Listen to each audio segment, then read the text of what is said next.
Glory to Jesus. Great is the Lord and greatly to be praised. Hallelujah. आज एक प्रश्न है जो पूछा गया है, क्या सूखी हड्डियां जीवित हो सकती हैं? और बाइबल में उसका उत्तर ये दिया गया, परमेश्वर यहोवा की ये वाणी है, मैं तुम में अपना आत्मा समाऊंगा और तुम जियोगे। बाइबल में उत्पत्ति के समय से अभी तक कुछ नहीं बदला। यही प्रश्न बार बार पूछा जाता रहा। क्या मिट्टी का पुतला जीवित प्राणी बन सकता है? क्या अब्राहम और सारा जो 100 और 90 वर्ष के थे, उन्हें इस उम्र में पुत्र उत्पन्न हो सकता है? क्या यरूशलेम नगर और मंदिर फिर बसाया जा सकता है? क्या इजरायली जाति और राष्ट्र बंधुआई से छूटकर एक सामर्थी जाति और राष्ट्र बन सकता है? क्या कुंवारी मरियम पवित्र आत्मा की ओर से गर्भवती पाई जा सकती है?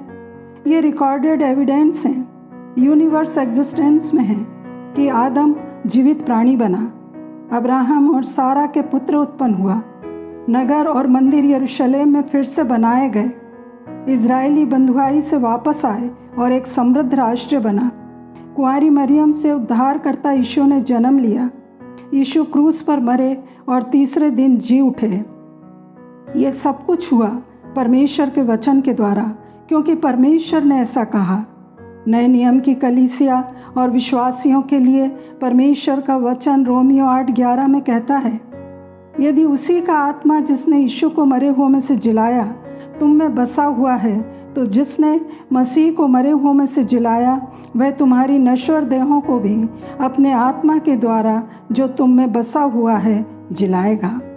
यजकेल की पुस्तक के 37वें अध्याय के पहले 10 वचनों में यजकेल भविष्यद्वक्ता को एक दर्शन दिखाया गया, जिसमें सूखी हड्डियों के जीवित होने का पूरा प्रोसेस स्टेप बाय स्टेप परमेश्वर बता रहे हैं। जहां ऐसा लिखा है, यहोवा की शक्ति मुझ पर हुई और वह मुझ में अपना आत्मा समवाकर बाहर ले गया और मुझे तराई के बीच खड़ा कर दिया। वह तराई हड्डियों से भरी हुई थी। तब उसने मुझे उनके चारों ओर घुमाया और तराई की तह पर बहुत सी हड्डियां थीं और वे बहुत सूखी थीं। तब उसने मुझसे पूछा, हे मनुष्य के संतान, क्या ये हड्डियां जी सकती हैं? मैंने कहा, हे परमेश्वर यहोवा, तू ही जानता है। तब उसने मुझसे कहा, इन हड्डियों से भविष्यवाणी करके कहे, हे सूखी हड्डियों, यहोवा का वचन सुनो। परमेश्वर यहोवा तुम हड्डियों से यूं कहता है, देखो, मैं आप तुम में सांस समाऊंगा और तुम जी उठोगी। मैं तुम्हारी नसें उपजाकर मांस चढ़ाऊंगा और तुमको चमड़े से ढांपूंगा और तुम में सांस समाऊंगा और तुम जी जाओगी और तुम जान लोगी कि मैं यहोवा हूँ। इस आज्ञा के अनुसार मैं भविष्यवाणी करने लगा और मैं भविष्यवाणी कर ही रहा था कि एक आहट आई और भूंडोल हुआ और वे हड्डियाँ इकट्ठी होकर हड्डी से हड्डी जुड़ गई। मैं देखता रहा कि उनमें नसें उत्पन्न हुई और मांस चढ़ा और वे ऊपर चमड़े से ढंप गई, परंतु उनमें सांस कुछ न थी। तब उसने मुझसे कहा, हे मनुष्य के संतान, सांस से भविष्यवाणी कर और सांस से भविष्यवाणी करके कहे, हे सांस, परमेश्वर यहोवा यूं कहता है, चारों दिशाओं से आकर इन घात किए हुओं में समा जा कि ये जी उठें। उसकी इस आज्ञा के अनुसार मैंने भविष्यवाणी की। तब सांस उनमें आ गई और वे जीकर अपने अपने पाँव के बल खड़े हो गए और एक बहुत बड़ी सेना हो गई। यह ऐसा दर्शन है जो असंभव प्रतीत होता है, परंतु परमेश्वर इसके द्वारा ये सिखा रहे हैं कि असंभव प्रतीत होने वाली चीज़ों को भी वह बदल सकते हैं। सूखी बिखरी हुई हड्डियाँ बंधुआई में जी रहे इजराइल राष्ट्र का प्रतीक थीं, जो पूरी तरह से कटा हुआ और मृत महसूस कर रहा था। इज़राइल एक ऐसी सेना की शापित मृत्यु को बताती है जो बेबीलोन के सेना के द्वारा हारी थी, क्योंकि उन्होंने अपने परमेश्वर के साथ विश्वासघात किया था।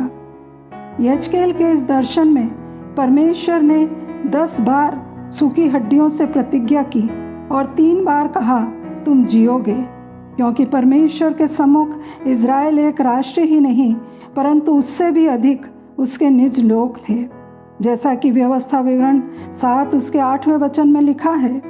यहोवा ने जो तुमको बलवंत हाथ के द्वारा दासत्व के घर से छुड़ाकर निकाल लिया, उसका यही कारण है कि वह तुमसे प्रेम रखता है।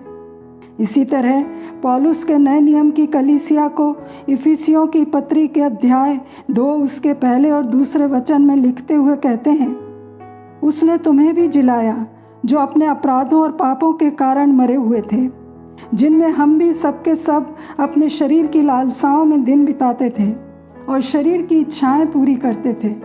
परंतु परमेश्वर ने जो दया का धनी है, अपने उस बड़े प्रेम के कारण जिससे उसने हमसे प्रेम किया, जब हम अपराधों के कारण मरे हुए थे तो हमें मसीह के साथ जिलाया। अनुग्रह ही से हमारा उद्धार हुआ है और मसीह यीशु में उसके साथ उठाया और स्वर्गीय स्थानों में उसके साथ बैठाया, कि वह अपनी उस कृपा से जो मसीह यीशु में हम पर है, आने वाले समयों में अपने अनुग्रह का असीम धन दिखाए। मेरे प्रियो, ऐसी कोई स्थिति नहीं है जिसे परमेश्वर रेस्टोर न कर सके।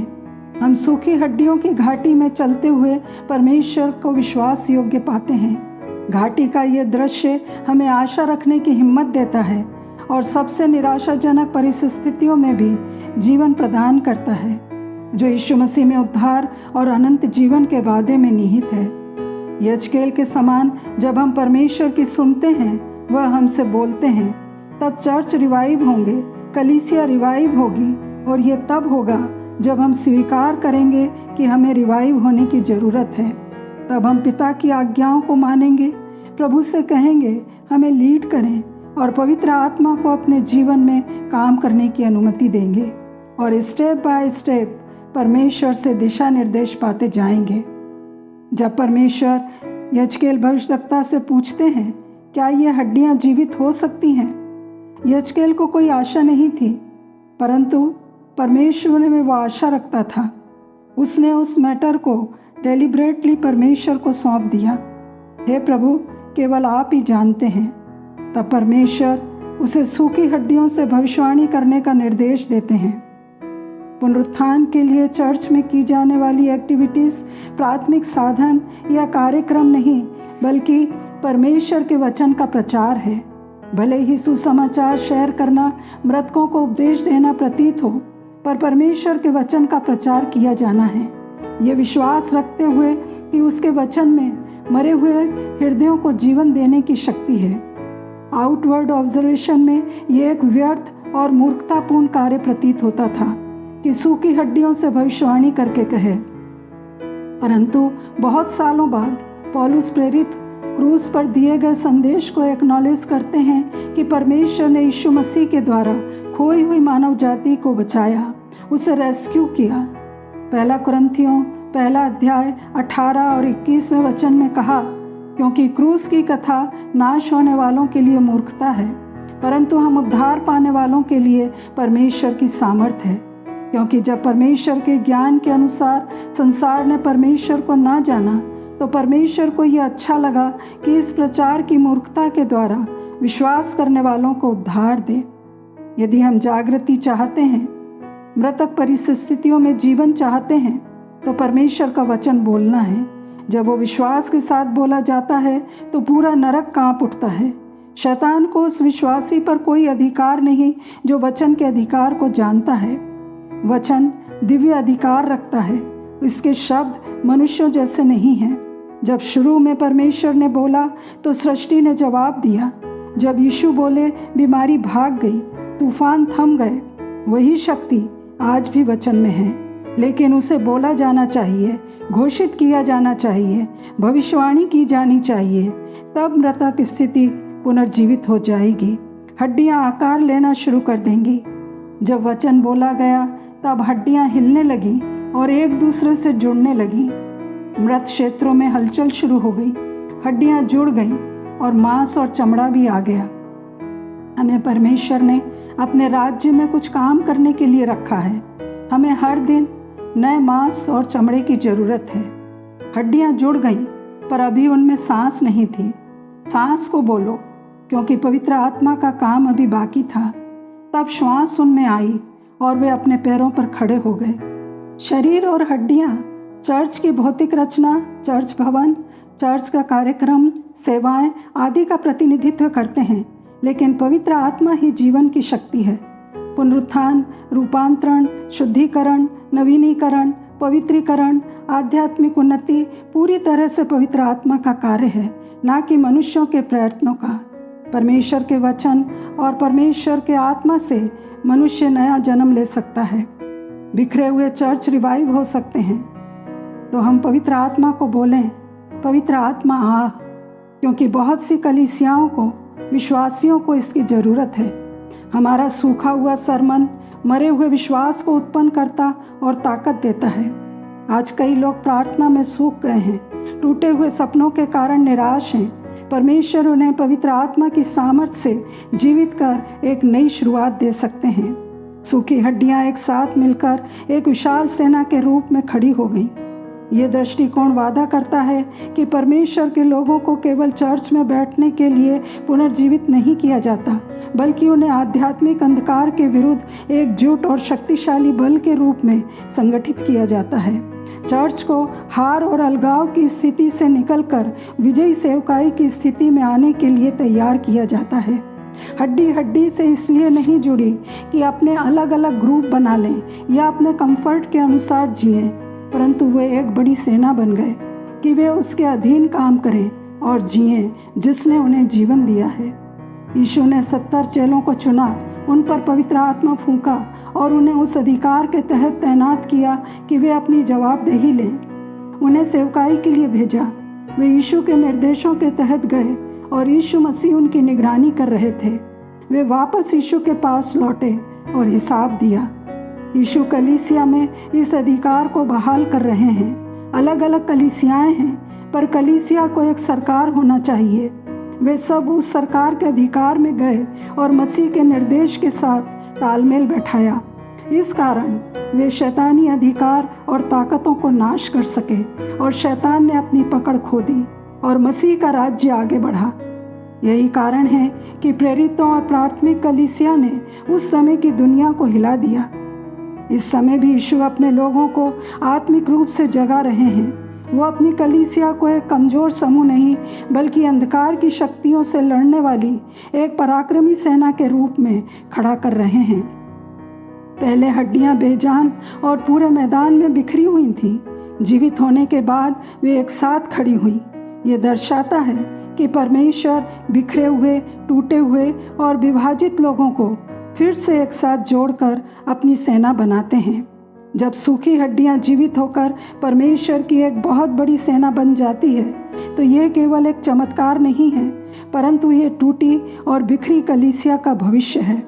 ये दर्शाता है कि चर्च मानवीय रणनीति और राजनीति पर निर्भर नहीं रह सकता, बल्कि उसे परमेश्वर के वचन और पवित्र आत्मा की सांस की ज़रूरत है, ताकि उसे एक जुट जीवित शरीर में परिवर्तित किया जा सके।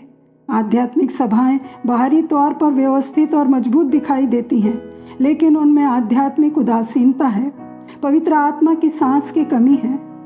जिस प्रकार बिखरी हुई हड्डियां खंडित इज़राइल का प्रतिनिधित्व करती हैं, उसी प्रकार आज कलीसिया भी विभाजन और निराशा से ग्रस्त है। आज क्या हमारी हड्डियां सूखी हुई हैं? हम अपना सब कुछ खो चुके हैं, निराशा में हैं, हमें छोड़ दिया गया है या परमेश्वर से दूर हैं? हमारी वर्तमान स्थिति कैसी भी हो सकती है। यदि हम प्रभु के पास आते हैं तो वह टूटे हुए व्यक्ति को अपना गवाह, असफल व्यक्ति को सेवक और निराश व्यक्ति को आशा का स्रोत बनाते हैं। तो भविष्यवाणी करके कहें कि हम विश्वास करते हैं परमेश्वर की वो आग आ रही है, उसकी सामर्थ आ रही है। हम सूखी हड्डियों की घाटी में से यीशु मसीह के द्वारा जैवन से भी बढ़कर होके बाहर निकलेंगे। तब परमेश्वर कहते हैं, मैं तुम में अपना आत्मा समाऊंगा और तुम जियोगे। प्रभु यीशु के नाम में ऐसा ही होगा। आमीन।